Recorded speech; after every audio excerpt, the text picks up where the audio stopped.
Mr. Kumar Vikram Singh, Chairman, Central Association of Private Security.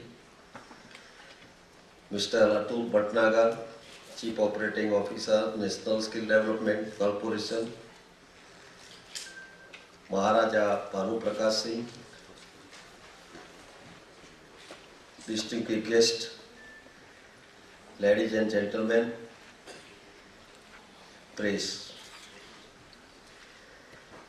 At the outset, let me extend to you all a very hearty and warm welcome to the 9th Security Skills and Leadership Summit being organized here in New Delhi. I am indeed very happy to meet and interact with the entrepreneurs associated with the private security sector. The private security sector has today rightfully attained its stature, is today considered to be an important contributor to India's march towards its global leadership position.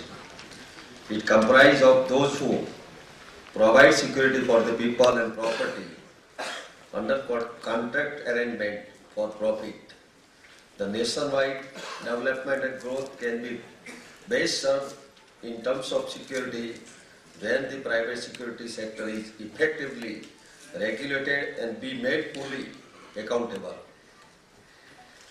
The government's role in effective regulation is firstly to develop a structured program directed at the mobilizing maximum members of this erstwhile organized sector. Enactment of the Private Security Agency Regulation Act 2005 was the first step taken by the government towards this objective, but much more efforts are needed to reach its fulfillment.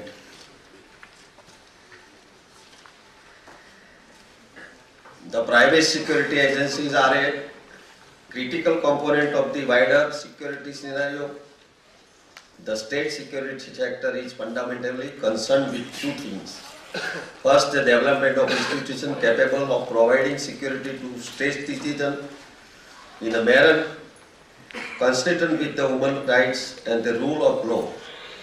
And second, an effective system of democratic regulation and oversight of security players.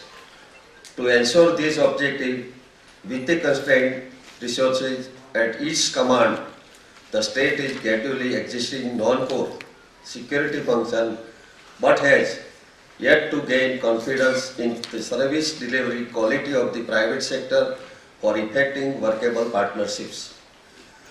Our functional approach should be to provide a better business environment for the sector, for which the sector has to raise the bar, and the sector leaders must assume not only iconic and exemplary role for the small and medium players, but must also sponsor and sustain and monitoring and holding a mechanism for ensuring the healthy growth of the micro, small and medium entrepreneurs at competitive cost and shared facilities. The Security Sector Skill Development Council, I am told, has played an exemplary role amongst the sector skill councils, and while being lauded, must apply itself to achieving a standardized training, assessment and certification. Volumes without comparison on quality. Here again the requirement is for the sector leaders to set their best practice platform with the micro, small and medium entrepreneurs at affordable costs.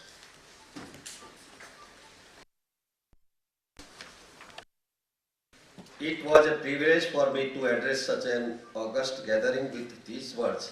I once again express my thanks to all who have graced the occasion and wish the 9th Security Skills and Leadership Summit a huge success. I sincerely hope that the forthcoming discussions will help you chart out a new courses. The one of the will take your business to new levels and benefit each and every person associated with the industry throughout the country. सबसे पहला जिनको award मिले हैं वो सबको मैं धन्यवाद करता हूँ, उन्होंने अच्छा काम किया है।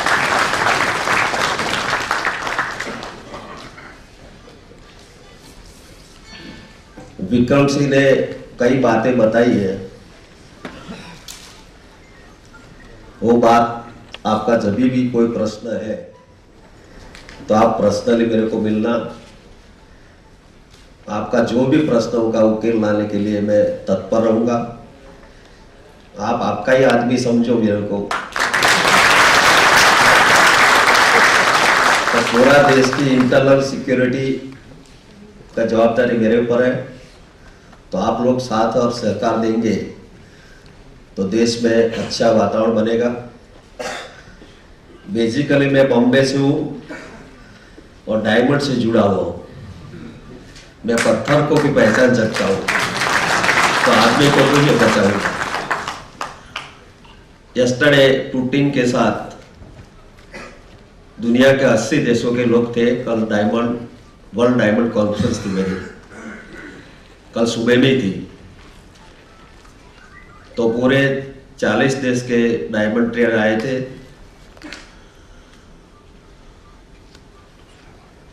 आजादी के 30 वर्ष बाद 1984 के बाद पहली बार बहुमत वाली सरकार और नरेंद्र मोदी जैसे प्राइम मिनिस्टर को मिला है। उनका विदेशों का प्रवास के कारण पूरे विश्व को इंडिया के ऊपर अभी भरोसा बैठा है।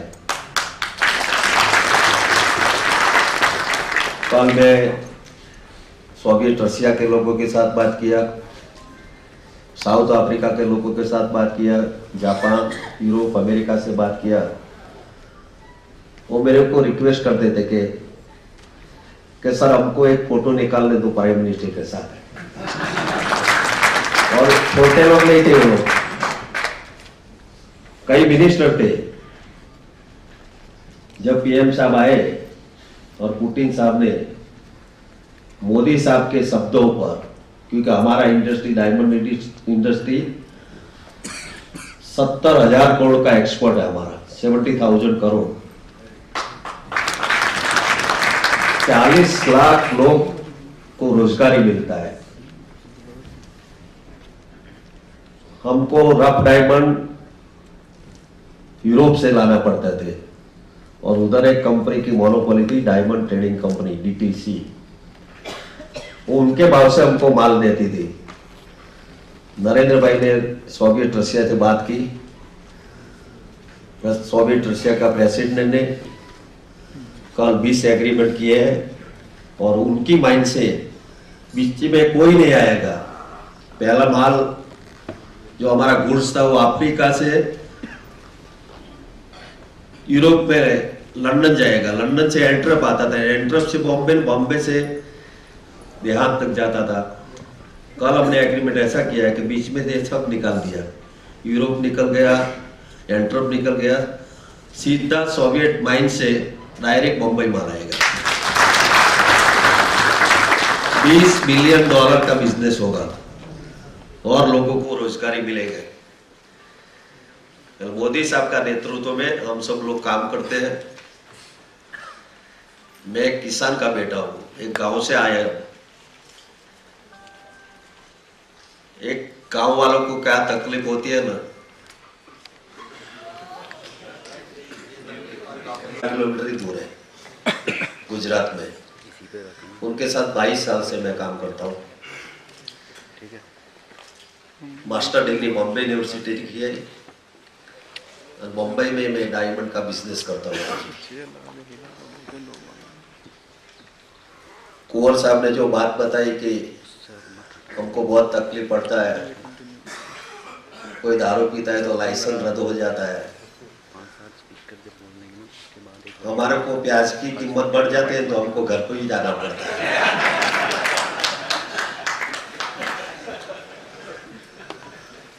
ऐसा नहीं कि आपको ही तकलीफ है, एक इंसिडेंट बनता है तो हमको भी जवाब देना पड़ता है।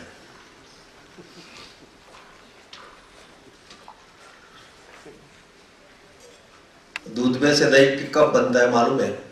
एक खाली छाछ थोड़ा डालेंगे मिल्क, बटर मिल्क, तो पूरा दूध फट जाता है।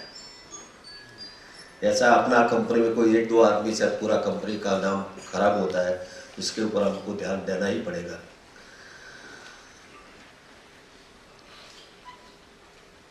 नरेंद्र भाई ने जो जो स्टेप लिए आप सब जानते होंगे। हमने जो 2014 में जो वादे किए थे, हर वादे में हम बजट में एलोकेशन कर दिया है। जितना भी हम स्टेज पर थे बोले थे कि सबका सब बजट में कुछ न कुछ एलोकेशन किया है। और मैं आपको बताना चाहता हूं कि बजट में जो एलोकेशन हो जाता है वो काम आज नहीं तो कल करना पड़ता है। पहली बार एक मजबूत लीडरशिप मिली है। नरेंद्र भाई को किसी के लिए नहीं करना है, सिर्फ देश के लिए काम करना है। उनको परिवार के लिए कुछ काम करना नहीं। उनको मैं परसों उनको मिला, मैं बोला कि मैं सुबह में 9 बजे से रात को 9 बजे तक ऑफिस में बैठता हूँ, 12-13 कलाक मैं काम करता हूँ। तो उन्होंने मेरे को क्या जवाब दिया, 12 घंटा से नहीं चलेगा, आप 15 घंटा बढ़ाओ, 3 घंटा और बढ़ाओ। मैं तो समझा था कि मेरे को कॉन्ग्रेचुलेसन देंगे, लेकिन 3 घंटा ज्यादा लेके वापस आए। दोस्तों, ये समय अपने देश के लिए सबसे अच्छा समय है। 30 साल बाद बहुमत वाली सरकार है, हम डिसीजन ले सकते हैं। हम सब साथ में जुड़ जाए। मैं तो ऐसा समझता हूं कि हम सब 1 महीना के लिए सुधर जाए पूरा भारत वाले, तो इंडिया को कोई पहुंचेगा नहीं। सब लोग संकल्प करें कि 1 महीना देश के लिए देना है। और जिस तरीके से हम काम करते हैं, मैं आपको विश्वास दिलाता हूं कि आपको जो भी तकलीफ है वो बिंदास मेरे पास आके कहिए, मैं आपके साथ रहूंगा। मैं आपके बीच रहना चाहता था, लेकिन लोकसभा चालू है, 11 बजे चालू हो गई और क्वेश्चन ओवर में हमको बैठना पड़ता है क्योंकि हमारी रोस्टर ड्यूटी है। फिर से मैं आप सभी के बीच आऊँगा। आज आपका सबका दर्शन करके मेरे को बहुत खुशी हुई है। Thank you very much.